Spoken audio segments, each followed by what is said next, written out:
With this right here, I'll be able to water my garden in 2 different zones. That's right. I'll be able to give my plants exactly what they need, because remember, all plants do not have the same watering requirements. And what that is the 2-zone Wi-Fi watering timer with hub from RainPoint. And wait till you see all of the features you can do in the app. But if you watch the entire video, you're going to get the answer to the most infamous question I get every other week. I got that question yesterday, and that question is, how much or how often do I water my plants? After watching this video, you will never ask me that question again, because paired with this right here and that water timer, talk about smart watering, I can't wait to show it to you. So come on in close so we can get a closer look at our water timer. Here it is up close. I like the fact that it has the brass fittings up top, so there's not going to be any leaks, and I don't have to worry about the weather, hot or cold. And so same thing at the bottom, it has the brass fittings at the bottom, and guess what, there are no leaks. And here's zone 1. This is going to my raised bed. Zone 2 is in my garden next to the fruit tree I need to water. So if you're in your garden, if you want to just click that, you hear the click, and check it out. What I say, no leaks. All right, so I'm gonna go ahead and cut that back off. You hear the click, lets you know that the water is off. Once again, no leaks, you gotta love it. Now to show you that it works, you see that ring right there is not on. So we're gonna take a step back a little, and I'm going to press the button for zone 2. Now you see the water. All right, I just want you to see that it is working. I don't want to get us too wet, but now let's go ahead and look into the app. Hey, before I turn this around and show you some of the features that's in this app, I want to talk to the ones that are a little nervous about setting up the apps with the devices, like the hub that's on the inside with all the water timers and all the other components. I want to let you know that it's real easy. I didn't show you the setup, but if you look at my video I did a year ago, and I'm gonna put it at the end of this video for RainPoint, then I go through all the setup features and how to set it up. All right, so let's go ahead and get into this app. All right, so I'm in my home page right now, and once you put in your information, it'll let you know the temperature. So right now it's 69 degrees, and if you look over here, the wind is blowing already. It's blowing at 12 miles per hour out of the northeast. If you look at the umbrella, it says 0%, so it has not rained today, and that would be correct. And if you look close over here, it says how many devices I have connected to this app, and I have 9 currently. Some of them I had to take offline because I'm trying new ones out. I'm going to hit the water timer that I just showed you, and so if you can see now, it says zone 1 and it says zone 2.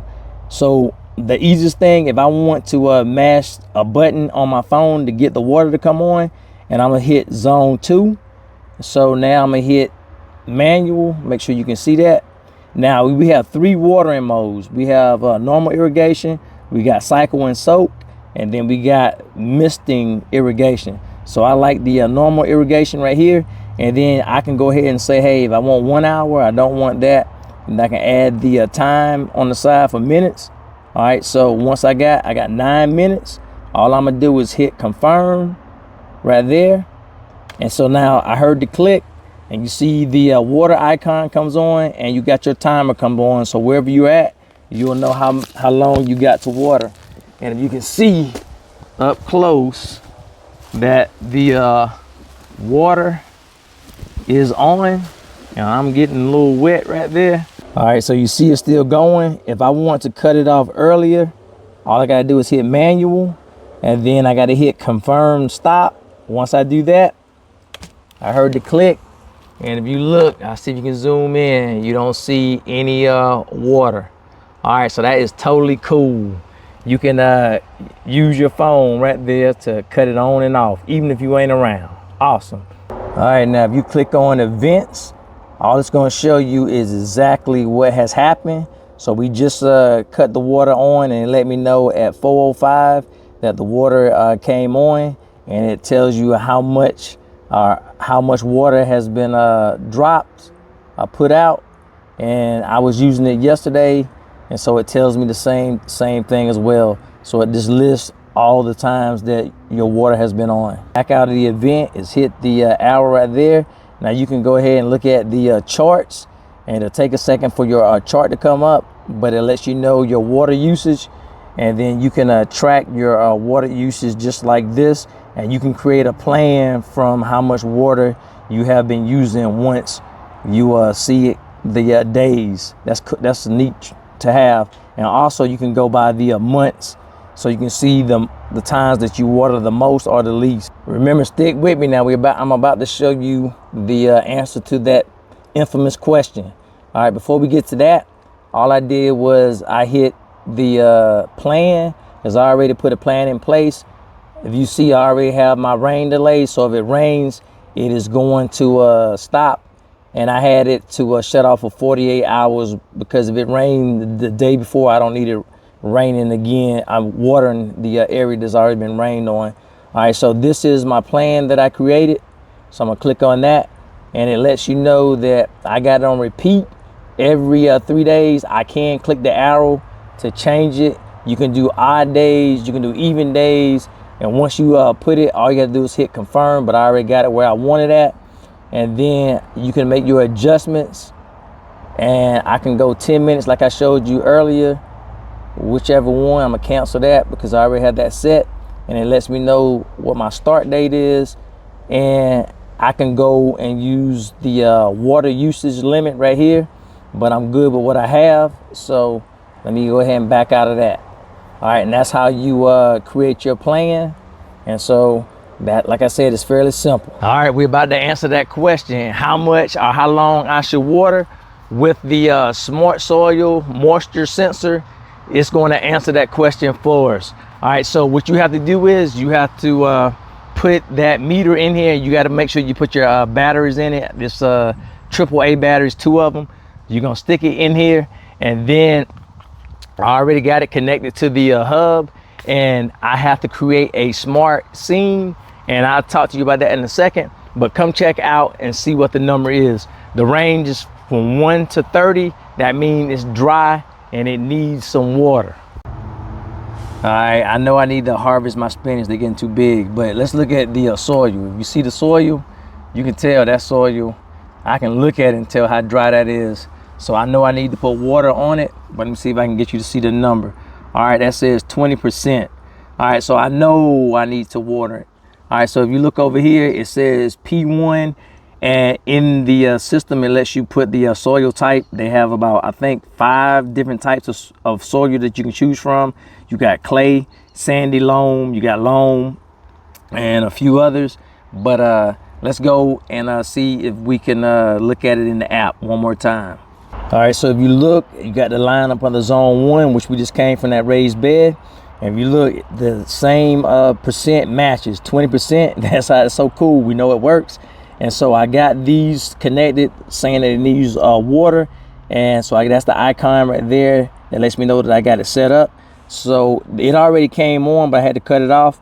I'm gonna go and show you the smart scene. And so all I'm gonna do is click smart. Here are my smart scenes. I got one that if it gets too high, I put in the temperature, like 80 degrees. If it gets that high, it's going to trigger both of the zones. Now I got the dry conditions. I click this right here, and it's going to let me know that if it gets dry, the range is 29 and below, then it's going to cut on.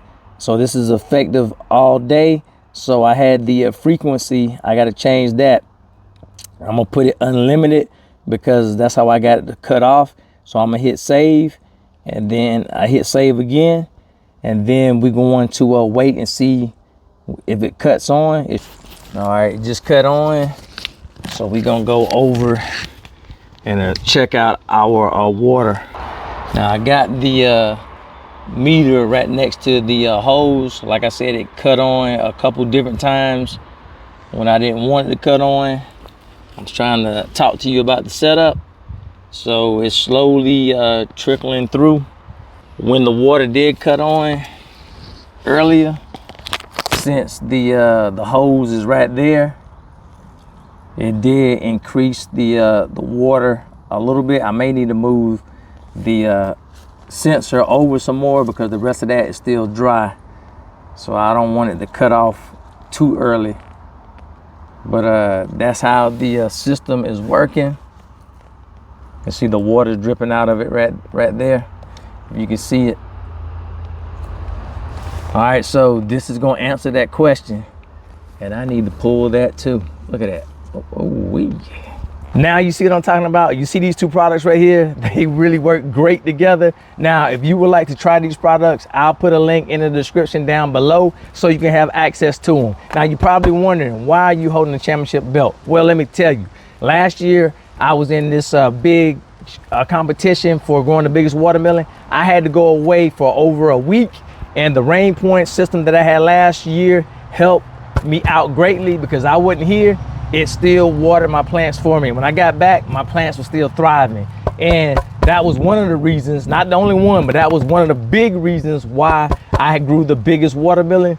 And so they have championship quality products, and that's why this champion likes working with them. All right, so I'll see you in the next video. And remember that RainPoint video, if you have trouble setting everything up, you can check that video out right over here. All right, bye.